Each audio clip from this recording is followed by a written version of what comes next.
Mustahil Jokowi akan memperlakukan Prabowo sebagaimana ia diperlakukan Megawati di masanya. Dan mustahil juga dengan segala pengalamannya Prabowo menerima saja atau pasrah diperlakukan Jokowi seperti Megawati memperlakukan Jokowi di masanya.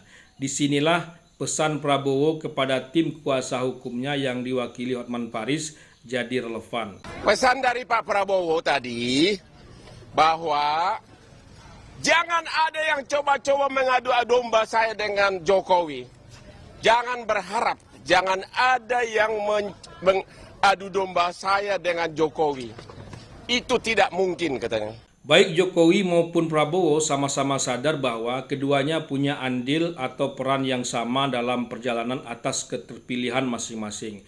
Beda mungkin dengan Megawati meski sebetulnya sama saja, sama-sama punya andil, sama-sama saling menguntungkan. Jokowi mengatakan secara terbuka di hadapan publik, di hadapan Prabowo juga saat debat Capres 2019 bahwa tali persahabatannya dengan Prabowo seperti rantai yang tak akan pernah putus. Mereka tak akan pernah saling menafikan antara satu dengan yang lainnya. Karena itu, mereka mudah saja bersatu atau bergandengan tangan. Ego keduanya dengan mudah dipinggirkan, apalagi melihat sesuatu yang lebih besar sedang atau akan terjadi di depan mata bagi kepentingan bangsa kita. Tak peduli siapa yang berada di atas atau di bawah. Tapi memang politik kekuasaan tak ada yang tahu awal dan akhirnya. Tak ada jaminan dan tak ada yang mustahil. Yang dianggap mustahil saat ini bisa jadi tak mustahil di masa datang. Sebaliknya, sesuatu yang tak mustahil saat ini justru bisa mustahil di masa datang. Begitulah dinamika politik ke depan baik di internal maupun eksternal di sekitar keduanya menjadi penentu.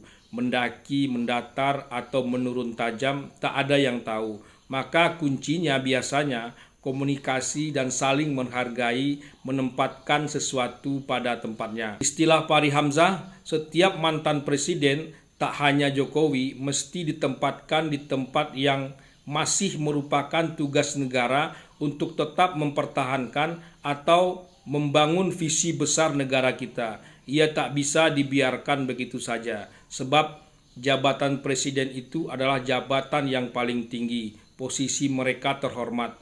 Tapi tempat atau posisi mereka itu tak boleh bertentangan atau malah mengubah sistem presidensial kita. Mereka tetap memikirkan bagaimana negara ini tak melenceng dari cita-cita pendiriannya. Mereka berdiri di atas semua golongan.